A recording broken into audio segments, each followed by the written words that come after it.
Welcome back to Fast Market here on the TD Ameritrade Network. We're continuing our travel theme. Let's bring in our next guest for our cash tag segment. It's going to be Landon Swan, co-founder at Likefolio. Welcome back to the show, Landon. Thank you. Good to be here. Happy Monday. Happy Monday. A happy Monday to Marriott investors so far this year. This stock hitting one-year highs. It's been on a nice run. They're the leader as far as hotels goes, and we've talked ad nauseum about how the travel industry is just booming right now. Do you have data to back up these gains that we've seen so far in Marriott this year? Yeah, and you know what? I think, if I'm not mistaken, I think this is all-time highs. So this stock is absolutely crushing it. And yes, we do have data that backs it up. If you look at the amount of people on social talking about Marriott and its many, many brands, it is up significantly on a year-over-year basis, about 40% on a year-over-year basis, which is a really big number considering, hotel chains generally don't move that much. So that's it's basically up and to the right, very strong.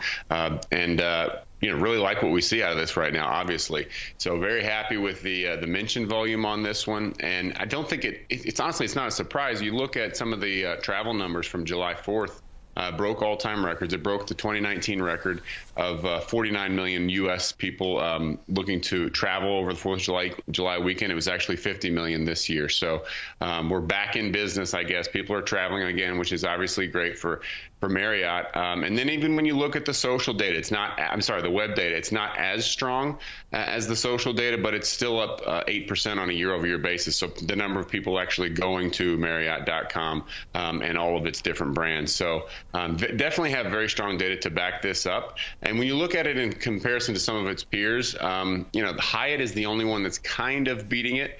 The rest of them are, they're not quite there as far as happiness levels or maybe purchase intent increase. So Marriott is the biggest of the hotel chains that we track, and right now it's second only to Hyatt, but just barely. So those are the two that are doing very well. Landon, there's a lot of things going on in this business right now, and the run that's got us here, no one can deny it. The question is, can they keep this going into the second half of the year? And some of the articles I read, Landon, I was wondering if you guys have any data on this whole extended stay thing, the work from anywhere in the world where they're doing longer, and Hyatt, Marriott, they're both starting to offer lower rates for longer stays. People don't want to just stay a weekend or a week. They want to stay weeks in a place. And they're competing with the Airbnbs, right, for places like this, because this is clearly not a home. It's not a condo. It's not a room. It's it's a hotel room. So are you guys seeing any indication like that? And what do you think is the outlook for the second half of the year? I get what's got us here. Now what, Landon? I agree. And you know what? Airbnb is an interesting competitor. I mean, yes, it's not a house. It's not the same. It's not as big.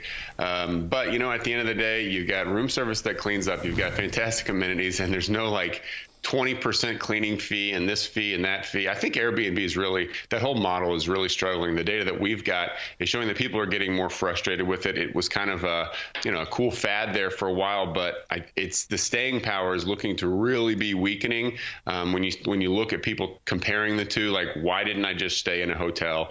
It's not as big, but it's always got a nice location and the fees are always up front.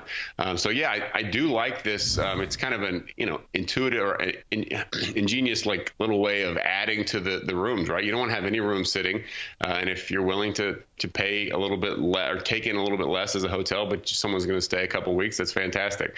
We don't have any data specifically on that, but just generally speaking, all of the hotel and travel is up and it's looking very strong. And again, Marriott not quite leading the way, but it is the biggest market cap wise of all those that are on the board there, definitely. And then the only one that's doing just a little bit better, and it's funny, it's the only one doing better today on percentage wise, is Hyatt. That's kind of the order that we've got them in. The order that they're up today, that's kind of the order that we've got them in. But Marriott's definitely looking very strong.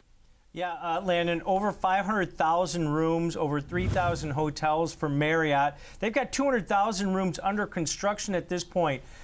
In your opinion, when you guys look at data, we always talk about inflation on this program. Are you guys seeing any cracks at all? I see that everybody wants to travel. Are you seeing any cracks at all as far as the consumer goes where, room prices are, a third or half or 50% more than they were in 2019, 2020? This isn't sustainable, I think, to a lot of people. I think that they feel like that the travel industry is the next shoe to drop. Are you seeing any data out of Lightfolio that says that could be possible? Maybe. So what we're seeing, we've talked about this before. We've seen a lot more people are talking about maxing out their credit cards, depleting their savings accounts. But we're kind of seeing this, I guess, just separation between those who have more means and those who don't. And the ones that are doing okay are just fine. And I think that's probably the group that's going to travel more. It's certainly business travelers.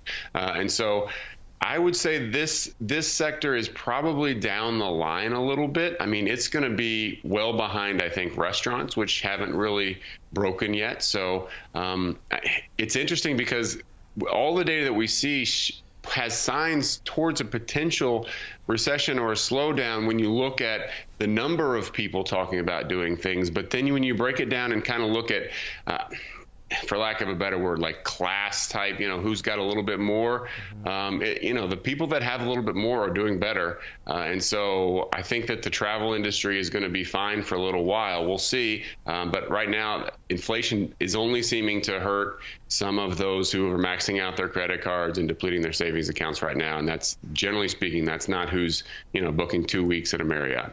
Right, and we've got 3 weeks until we get some more clarity on this because I think they better hit all their numbers with the stock just below all-time highs. August 1st earnings. Yeah, August 1st earnings. So, yeah, we'll get some more clarity on that. Great discussion, great data as always, Landon. Appreciate it. Thanks, guys. Take care. All right, that's Landon Swan, co-founder at Lightfolio.